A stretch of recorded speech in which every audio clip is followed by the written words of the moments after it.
안녕하세요. 알면 한의원 대표원장 김민환입니다. 자폐 아이들 중에서 유독 공격성이 심해서 문제가 되는 아이들이 있습니다.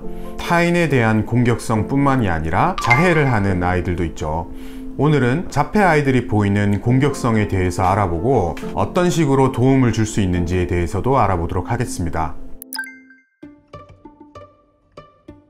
먼저 2010년에 진행된 한 연구를 살펴보겠습니다. 이 연구는 자폐증을 가진 아이 1380명을 대상으로 한 연구이고요. 이 아이들이 보이는 공격성들에 대한 조사 결과들입니다. 자폐증 아이 1380명 중에 주 양육자나 보호자를 대상으로 공격성을 보이는 아이가 56%에 해당하고요. 주 양육자나 보호자가 아닌 다른 사람에게도 공격성을 보였던 아이가 32%나 있을 정도로 자폐증 아이들은 공격성을 자주 보이는 것으로 조사되었습니다. 그리고 이전에 이런 공격성을 보였던 아이까지 포함하면 68%까지 증가를 하고 49% 거의 절반에 가까울 정도로 늘어나는 것으로 조사가 되었습니다. 자폐가 아닌 다른 지적 문제, 지적 장애가 있는 아이들이 7에서 11% 정도만 공격성을 보이는 것으로 알려진 것과 비교해보면 자폐증 아이들이 보이는 공격성은 상당히 흔하게 나타나는 문제라고 할 수 있습니다.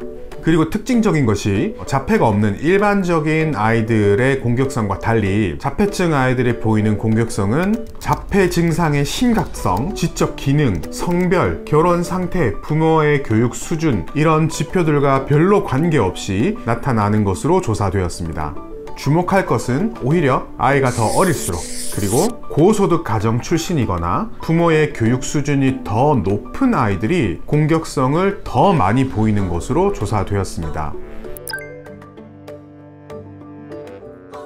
이처럼 자폐를 가진 아이들은 다른 아이들에 비해서 더 자주 이런 공격성을 보이게 되는데요. 먼저 자폐 아이와 신경 전형 아이는 공격성을 보이는 이유가 다릅니다. 먼저 일반적인 아이들 같은 경우에는 관심을 얻기 위해서거나 어른들의 요구를 피하기 위해서, 즉 자기가 필요한 무언가를 얻기 위해서 이런 공격성을 보이는 경우가 많습니다. 반면에 자폐증 아이들은 상동 행동을 방해할 때, 그리고 본인이 집착하는 물건을 치워버렸을 때, 불편한 감각에 노출이 되었을 때, 불편한 감각 입력을 회피하려고 할 때, 그럴 때 공격성을 보입니다. 즉 상동 행동이 심하거나 강박적인 행동이 심한 아이들, 감각 문제가 심한 아이들일수록 공격성을 더 많이 보일 수 있는 것이죠. 그 다음으로 공격성을 증가시키는 요인들에 대해서 살펴보겠습니다. 일반적인 아이들은 남자아이일수록 지적 능력이 낮을수록, 즉 IQ가 낮을수록 공격성이 더 심한 것으로 알려져 있고요. 가족 소득이 낮을수록, 부모의 학력 수준이 낮을수록, 양육 환경이 나쁠수록 더 쉽게 공격성을 보이는 것으로 알려져 있습니다. 그런데 자폐 아이들은 이렇게 나타나진 않습니다. 남녀 관계없이 오히려 부모의 소득이 높을수록, 부모 교육 수준이 높을수록, 양육 환경이 좋을수록 더 자주 공격성을 보이는 것으로 조사됩니다. 희한하죠? 왜 이렇게 환경이 더 좋은 아이들이 공격성을 더 잘 보일 수가 있을까요? 소득 수준이 높고 부모의 지식 수준이 높은 경우일수록 아이들이 보이는 여러 가지 자폐 행동들을 교정해 주려고 노력을 많이 하게 됩니다. 센터에 보내거나 교육을 시켜서 그런 행동을 하지 못하게 만들려는 노력을 많이 하다 보니까 오히려 공격성을 보이는 경우가 많이 생기는 거죠. 이렇게 자폐 아이들이 심한 공격성을 보이게 되면 행동치료나 약물치료로 그 증상을 조절하려고 노력을 합니다. 대표적으로 ABA 치료가 효과를 보이는 것으로 알려져 있죠. ABA 치료를 받으면 자폐 아이들은 본인의 욕구, 요구사항을 표현하는 방법을 더 잘 배우게 됩니다. 그렇기 때문에 굳이 공격성을 보이지 않고 다른 방법을 통해서 본인이 필요한 것을 어필을 할 수 있게 되죠. 하지만 이런 ABA 치료도 한계는 분명히 존재합니다. 자폐 아이들이 공격성을 보이는 이유가 상동행동이나 강박적인 행동, 감각의 문제 때문에 보인다고 말씀드렸죠. ABA는 아이들의 행동을 변화시킬 수는 있지만 감각 문제를 완전히 개선하지는 못합니다. 근본적인 치료가 될 수는 없고 행동만 조금 교정이 되는 한계가 존재하죠. 그 다음으로 어떤 방법을 통해서도 공격성이 조절되지 않는 아이들은 신경정신과 약물을 처방해서 공격성을 조절하는 경우도 많습니다. 대표적으로 리스페리돈이나 아리피프라졸 같은 약물을 처방받죠. 이 약들은 자폐 아이들의 과민함을 줄이기 위해서 미국 FDA 승인을 받은 두 가지 약입니다. 그런데 이 약은 과연 얼마나 효과적일까요? 이에 대한 연구를 살펴보겠습니다. 이 논문은 자폐증 아이들에게 처방되는 리스페리돈, 아리피프라졸이 효과적인지 그리고 부작용이 없는지를 연구한 논문입니다. 결론을 보면 자폐증이 있는 많은 아이가 현재 의학적 개입으로 치료를 받고 있지만 대부분의 치료에 대한 이점을 뒷받침하는 증거는 놀랍게도 거의 없다라고 되어 있습니다.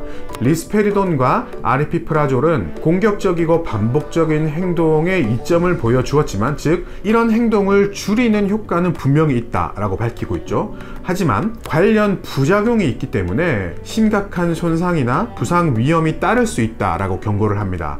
이 약들은 공격성을 줄이는 효과는 분명히 있지만 그 효과뿐만이 아니라 여러 가지 다른 부작용도 나타날 수 있기 때문에 신중하게 사용을 해야 된다라고 이야기를 하는 것이죠. 이 두 가지 약물들은 여러 부작용을 동반하는 약들입니다. 개인적으로 제가 진료했던 아이들 중에 가장 흔했던 부작용은 변비였습니다. 이 약을 복용한 이후에 장의 활동이 많이 줄어서 변비가 심하게 나타나는 아이들이 많았죠. 이런 신경정신과 약이 부작용을 유발할 수 있고 문제가 될 수 있다는 것을 모르는 사람은 없을 겁니다. 부작용이 있다는 것을 알지만 공격성을 케어하고 자해를 줄일 수 있는 다른 방법이 없기 때문에 울며 겨자 먹기 식으로 약을 먹일 수밖에 없는 부모님들이 많으실 겁니다. 그런데 자폐 아이들이 보이는 이런 공격성을 치료하기 위한 다른 방법이 없는 것은 아닙니다. 한약 치료를 통해서도 공격성이나 자해를 보이는 행동들은 효과적으로 조절될 수 있습니다. 물론 모든 아이들의 공격성이나 자해를 고칠 수 있다라고 말할 수는 없겠지만요.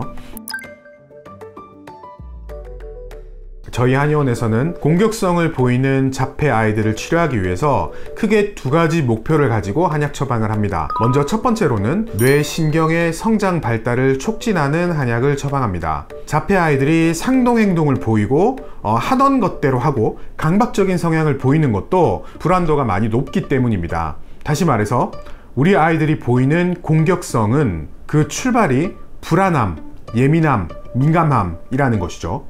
그런데 이렇게 감각이 예민하고 불안하고 민감한 것은 아이들의 뇌가 성장 발달하지 못했기 때문에 나타나는 문제들입니다. 아이들이 보이는 불안, 공포는 뇌에서 편도체가 담당을 하고 있습니다. 이런 편도체는 뇌내 피질이 억제를 합니다. 그런데 발달 지연이 있거나 자폐가 있는 우리 아이들은 뇌내 피질의 성장 발달이 늦어지고 있는 경우가 많습니다.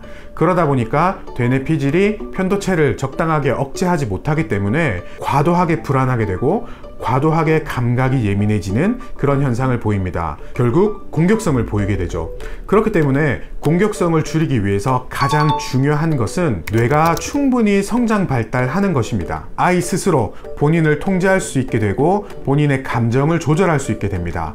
그러면 결과적으로 이런 공격성도 충분히 줄어들 수 있게 되는 것이죠. 그리고 두 번째로 감각이 예민한 것, 강박적인 성향을 조절해주는 한약을 투여를 합니다. 저희 한의원에서 이런 감각이 예민한 것, 강박 상태를 조절하는 한약은 직접적으로 뇌로 들어가서 뇌 기능을 억제하는 식으로 작용하지 않습니다. 장 기능을 조절해서 불안도를 떨어뜨리고 감각적으로 예민한 것들을 조절하는 쪽으로 치료를 합니다. 개인적인 경험으로 이렇게 강박 성향이 심한 아이들, 상동 행동이 심한 아이들은 장에 문제가 있는 경우가 많은데요. 설사를 심하게 하는 아이들보다는 변비가 심한 아이들이 많았습니다. 혹은 대변은 매일매일 보고 큰 문제는 없는데 배에 가스가 많이 차거나 방귀를 자주 뀌는 이런 형태를 보이는 아이들도 있었죠. 변비가 있던 배에 가스가 차던 이런 아이들은 장의 활동력이 많이 떨어져 있는 형태를 보이는 것입니다. 장의 활동력이 많이 떨어져 있는 이유는 첫 번째로 장을 움직이는 신경 전달 물질이 부족한 아이들이기 때문입니다. 장 주변에는 장의 활동을 돕는 세로토닌이나 가바 같은 신경 전달 물질이 많이 존재합니다. 이런 신경 전달 물질들은 장의 운동을 조절하죠. 두 번째로 부교감 신경의 활성도가 많이 떨어져 있습니다. 부교감 신경도 장의 운동, 소화기 운동을 촉진하는 역할을 합니다. 이런 두 가지 이유로 장 활동이 떨어지게 되고 한약 치료를 통해서 장을 활성화시켜주면 부교감 신경이 활성화가 됩니다. 그렇게 되면 아이가 조금 더 차분해지게 되죠. 그렇기 때문에 불안도도 많이 떨어지게 되고 공격성도 많이 줄어들 수 있습니다. 그리고 장의 활동이 증가하게 되면 장에 존재하는 노폐물이 많이 배출이 됩니다. 그렇게 되면 장내 세균총이 정상화가 되고 결과적으로 세로토닌, 가바 같은 신경 전달 물질이 늘어나게 됩니다. 이런 신경 전달 물질은 흥분을 진정시키는 쪽으로 작용을 합니다. 세로토닌은 과도하게 흥분된 것을 진정시켜주고 반대로 과도하게 다운되어 있는 기분을 올려주는 쪽으로 작용을 합니다. 즉 균형을 맞춰주는 그런 작용을 하게 되죠. 실제로 자폐증 아이들은 이런 세로토닌이 많이 부족하다라는 것이 많이 알려져 있습니다. 그래서 감정을 조절하는 능력이 많이 떨어져 있죠. 이런 세로토닌은 또한 수면과도 많이 연관이 있습니다.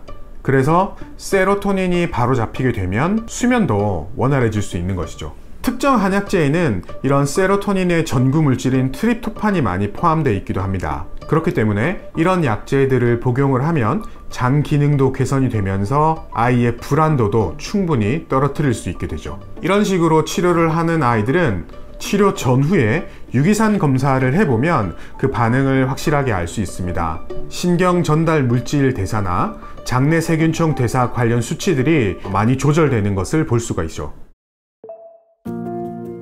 자폐증 아이들이 보이는 상동행동 그리고 강박적인 행동도 결국은 감각 문제로 인한 예민함, 과민함 때문에 나타나는 경우가 많습니다. 그렇기 때문에 아이의 감각적인 예민함, 불편함을 개선하는 치료가 아이의 공격성을 줄이는 치료가 될 수 있습니다. 감각이 예민한 자폐 아이들은 다른 사람들이 불편해하지 않을 감각적인 자극도 불편하게 느끼고 고통으로 느껴지는 아이들입니다. 그래서 세상 모든 자극들이 나를 힘들게 하는 그런 힘든 아이들인 것이죠. 물론 아이들의 공격성 때문에 아이를 케어해 주시는 부모님, 양육자 분들도 많이 힘드시겠지만 우리 아이도 스스로 많이 힘들어하고 있는 상태입니다. 꼭 적절한 치료를 해서 아이의 이런 증상들을 개선시켜 주시길 권장해 드립니다. 감사합니다.